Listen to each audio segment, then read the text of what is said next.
Good, awesome morning to you all. It is time for us to get into the McLaren debacle, the fiasco.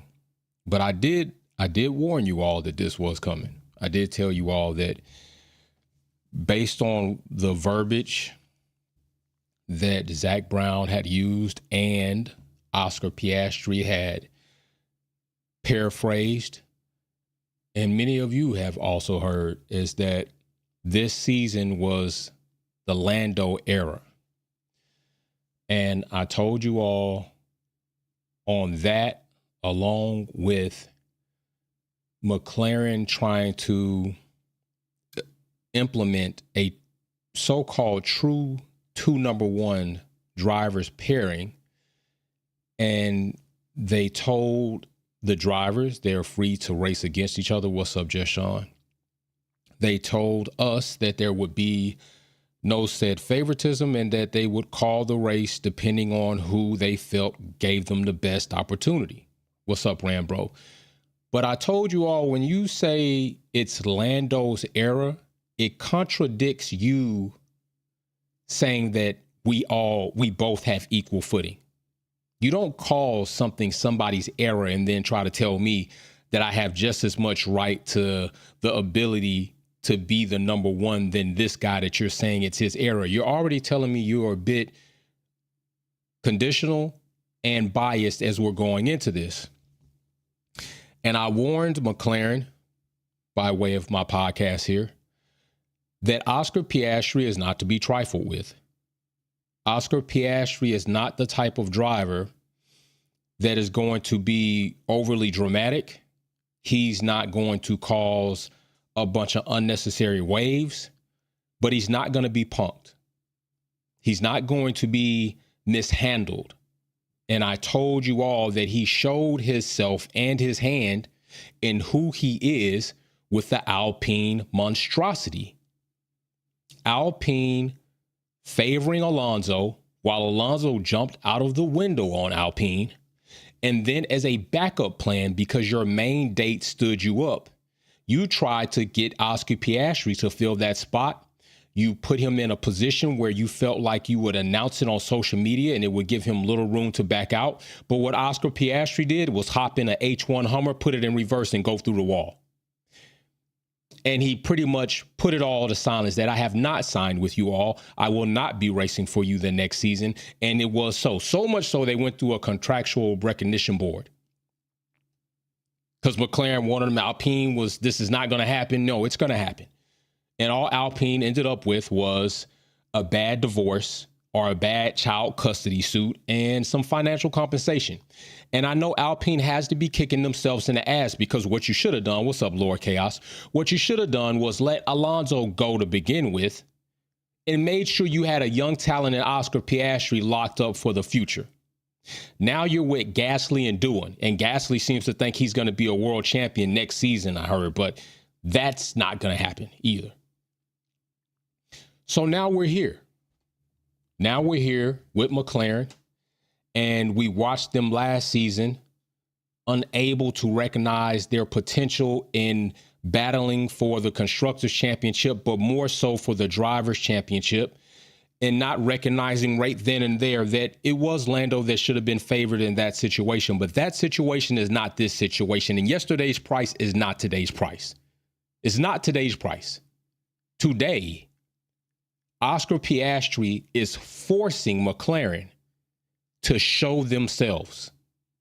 He's not necessarily forcing them to make a decision or forcing them to do something that maybe they don't want to do, but he's going to force them to show themselves.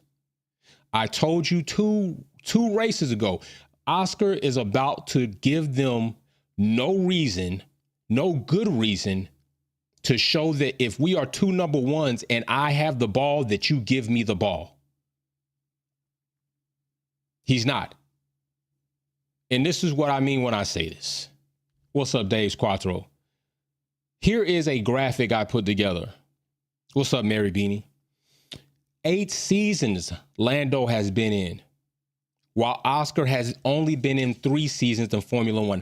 Lando has 130 GPs to Oscar's 51. That means Oscar's only been in 30% of the time in Formula One GPs than Lando. Neither one of them has a driver's championship. Lando has not managed to get one in those 8 seasons, and 14 podiums to Lando's 30. Just 40% of what Lando has. And yet this young talent in Oscar Piastri already has as many race wins as Lando does. People, my brother Galactus had to help me with the terminology because it escaped me while we were in the Wolves Den. And there are some people out there saying that Lando still has a lot of time to turn it around. This is true. That's not untrue. There is a lot of time for possibility. Notice what I said. There's a lot of time for possibility. There's a lot of time for opportunity. There's a lot of time for anything can happen. But I asked my brother, who I was asking this question to, and hopefully he'll be on the podcast next week. I asked him, I understand that you're saying there's a possibility, but do you honestly, full-heartedly believe, to the point that you would put money on it, that Lando has the capability, more so than Oscar does, to turn this around? We already know. What do we know? We know that Lando has the habit of mind screwing himself. That's what he has the habit of doing, mind screwing himself. And when you mind screw yourself, you kill your own talent, ability, and opportunity because you don't perform to the best. So like Galactus had helped me with the verbiage, I used the analogy of stocks. What's up, Galactus, as he pops in? If you have 2 stocks, you have 2 securities, right? You got one stock you've been holding on for, what is it, 8 seasons. And if you check the 8-year chart, the 10-year chart is really what they have. They don't do 8-year. They got 10-year chart. You check the 10-year chart, it's a downward kind of funny trend. Sometimes it consolidates, sometimes it's down. But overall, it hasn't really gained you a lot per stock that you have. But they pay you a good dividend, right? Every quarter, you get a few extra dollars in your pocket just for owning shares of this company. But overall, the company just hasn't really panned out. And then you have this other stock, you got other securities in a company you only had for 3 seasons, and the trend is crazy, 7%, 10% over the year. Well, it seems to me that you might need to start investing more in the actual upward trend of the stock versus just receiving some dividends every quarter while your stock prices are going down in Lando. Is Mclaren about to do that? Is Mclaren going to show us that, you know what, last season we should have, we could have, but we didn't get behind Lando when we necessarily needed to. And because of that, got constructors, but Lando probably missed out on the driver's championship. They messed up on strategies. That's not Lando's fault. That's not Lando's fault. They messed up on strategies. Okay, as the team organized themselves as a midfield competitor, they were actually a top field competitor and failed to realize their potential before it was too late, failed to implement team orders for the drivers before it was too late, and made several mishaps of causing the drivers to have to pit against each other when it was totally unnecessary. Well, now, McLaren, it's only 5 rounds in and you got plenty of opportunity. And right now, do you know what you have? You have a driver in Oscar Piastri that is leading for the first time since his manager in the Drivers' Championship. That is what you have. That's what you got. And right behind him, yep, you got Lando, 89 points. 10-point gap right now. Behind that, Max Verstappen at 87. And surprisingly, George Russell in 4th, which, like I said, Mercedes, we're going to see what's going to happen with them. And then after that, there's a far large gap between Russell 4th place going into 5th, which is Charles Leclerc at 47 compared to the 73. So there's a large gap for these other drivers to catch up, but there's still a lot of time. And Kimi Antonelli still being right here where he is with 38 points and being a rookie is beyond awesome. And then you got Hamilton down here with 31 points. 7. You know, there's a lot of opportunity for these to shift. But right now, Oscar Piastri has climbed the ranks, and I don't think it's over. I do not think this is over. I think Oscar Piastri is only just beginning. I think this is only just beginning. I think that Oscar Piastri, like I told you all, is going to mount and mount and mount. I don't think this is over with. And honestly, McLaren need to be ready. McLaren need to be ready to possibly, and I say possibly, I'm not saying that this is, it's still early in the season. I understand that. And I'm clearly open to Lando turning things around. I mean, let's not be fooled. Lando has performed, and a lot of people like to make this argument. A lot of people like to make this argument. Lando overall is the faster driver. Lando overall has done better in qualifying, or Lando seems more consistent. Well, guess what? If you're better in qualifying, you seem like you got the edge in qualifying, you seem like you got the edge in free practice, I want to know, do you have the edge in the Grand Prix? I want to know, when you got to line up against a monster like Max Verstappen, who is going to press you, who is going to drive radically, who is willing to put you in compromising situations to either end your race or damage your car. I need to know, do you have the bronze to stand up against that? And what has Lando proven time and time and time over again? He does not. We saw one time, and we thought that was going to be the pivot point for Lando in his mind, that Max Verstappen was not going to get away with bullying him anymore. And what did Lando do the next following race? He retracted, he backpedaled, he backswam, and then he pretty much apologized and said that Max didn't need to apologize. That's not what you needed to do. Piastri's not doing that. We saw how Piastri handled Max before. We've seen the comments on the radio that Piastri has made about Max. That's real championship driving there. That one, Piastri's not shaken by Max. He's not moved by Max. He's not worried about flying on Max's private jet. He's not worried about Max Verstappen asking for his friendship necklace back. He's not worried about if Max is going to talk to him in the cool down room. Piastri does not give a damn about Max Verstappen, nor does he care about anything else right now besides winning. But he's respectable. He's got decent and good character. He's cool, calm, and collective, even in the most heated situations. And he's willing to take the risk on track, calculated when they need to be taken. The overtake he did against Lewis Hamilton, or to get past Lewis Hamilton, needed to be done. I don't think Lando did that. Lando doesn't do that because we saw what Lando wasn't able to do with racecraft against Lewis Hamilton in the race. In a slower car, Lewis Hamilton was able to hold and methodically out-strategize Lando through several turns in DRS zones. So the whole thing about Lando saying the fastest car, I guess you need more than the fastest car to win. In your situation, Lando. I'm telling you, Oscar's been my rookie since he came on. Oscar, that's my dog. Pia Pia. And I don't know what this entire season turns out like. I don't know if we look back at this graphic and I have to change it to one World Driving Championship for Oscar or Orlando, or we look back and before we know it, Oscar has, I don't know, 20 podiums, probably more than 20 podiums this season. Oscar, both of them are looking at growing that, but are we looking at Oscar possibly with 15 race wins or 8-9 race wins to Lando still 5 or 6 race wins? It just seems that Oscar is on a very good upward trajectory. And I know some people, oh, well, you know, Lando didn't have the car and Oscar came in to have. Listen, Oscar came in and guess what? If he didn't have the car and they both have it now, let's look and see who does better with what now. Even if you want to omit the past 5 seasons that Lando's been in here.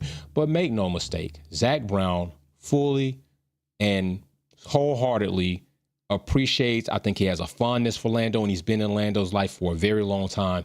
And this might be a hard decision, but I believe A hard decision, nevertheless, that will need to be made if it needs to be made. Okay, and I've said this several times, and a lot of idiots come to this channel and just don't listen. They just come here to continuously do what they do because they're idiots. It's a trifecta. You need a good to great driver. You need a good to great car. You need a good to great team. And all of those things need to be humming. And if one of those things are falling short, you need a great driver to compensate for whatever deficiency your team may have. And there are only a few drivers that have done that. And one of those drivers is Lewis Hamilton. Right now, what we're seeing from Max Verstappen managing, but can he win a driver's championship in the midst of battle? Because Lewis Hamilton did. Lewis Hamilton had to battle dogs on track. Dogs. Didn't always have the most dominant car. Didn't always have the team that just outdeveloped everybody else. And he had dogs racing next to him. And I gave credit to Lando, saying that Lando has it far harder than Max Verstappen ever did in any of his 4 championships, because Max Verstappen never had a good teammate. I don't want to say that. Max Verstappen had 2 good teammates in his life. One jumped ship and ran around the Renault and then McLaren, and came back to the Red Bull Junior team, and now he's out riding the Spezza. The other one, heavily criticized by many of you all, until you want to try to make some makeshift point to try to debate a Lewis Hamilton point. But let's be real. Max Verstappen teammate list is far cheesy and paper mache compared to what Lewis Hamilton has had as teammates and what he's had to compete against throughout his time in Formula One. Let's just keep it a buck. Lando has it harder than Max right now. Lando has a driver who is riding on rails right now and battling for the driver's championship legitimately, which means the team is not Red Bull there. I don't think they're Red Bull S, where Max is it and everything else is second. No matter how good you are, we're going to always keep the ceiling over your head. And then he's got Max Verstappen that he has to deal with his quandary of a relationship with Max. Then he's got Charles Leclerc in the hunt. He's got Kimi Antonelli coming up. Lando's got it harder.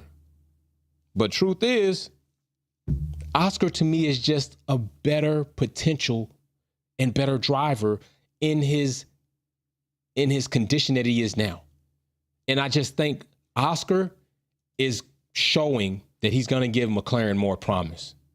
But if McLaren mishandle Oscar, although they just signed contracts, and it seems like Formula One contracts are made to be rewritten, they could lose that.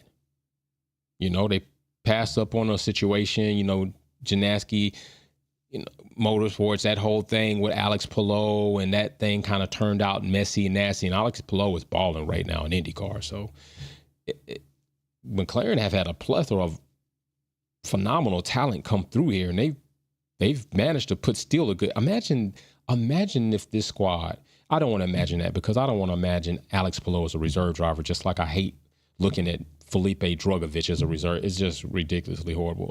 I'm glad Alex Palou is in IndyCar doing this thing. But anyway, Oscar Piastri is doing well. Lando is still doing well. I just don't think Lando has the heart. I don't think he has the dog in him. And I'm not questioning and I'm not digging on anybody's mental health or anything like that. But let's just keep it a buck. You need a certain mental trait to be a world driving champion, and you have to be able to turn off the friendship band between you and Max Verstappen, and Lando has proven he's not able to do that. And if he's not able to do that, I'm not trusting him. I'm not trusting him, straight up. You know, I think we know that you can still have a friendship with somebody, but on track, be a dog when we're racing. Lewis has done it. Lonzo's done it. You know, Russell does it. I think Charles does it. Lando just doesn't do it. Max does it to Lando. Lando just doesn't do it to Max. Oscar Piastri's going to do it. He's going to do it. So Lando better come around and figure out what he wants to do real quick, because Oscar already knows what he's doing and what he's going to go for. So you all let me know what you think about what McLaren should do? What do you think the future of McLaren is about to look like? What do you think Oscar Piastri and Lando will look like later on? Because I don't want to pit these two drivers against each other because they're teammates. I don't like doing that. But they do have to race, and they race against each other, and they have a certain barrier that shouldn't be crossed if they're going to remain teammates, because there's going to become times in a race where they will need each other, and we've seen that. So there's lines that I hope don't get crossed between these two that would possibly get crossed outside of the team. You know, outside of the team, I kind of don't care what lines I cross as long as I'm not personally attacking you or degrading you or your family. But when it comes to on this track and maybe some of the things we might get heated about, is free game. When it comes to me and my teammate, I need to exercise and have a bit more compassion and a bit more respect when we deal with each other, and care, because at the end of the day, we are teammates. And we do want to race, and we do want to win, and I'm willing to beat you as much as you're willing to beat me. But there are certain lines that I'm not going to cross, because you still are my teammate. We still wear and fly the same flag. And there's going to come a time where I might need you as much as you need me. So we'll see what happens. But you all let me know what you think below in the comment sections. Peace and love to you all. We will be back again this weekend. We will be in Wolves Den, hopefully this Sunday, to hear what you all think. And we will after that be going into a race week leading into a race weekend, which I'm hoping to be physically better for, so I can come on camera and do my thing. All right. So peace and love to you all. Let's see where this goes. Let's see what happens. And I'll see you soon. We're out.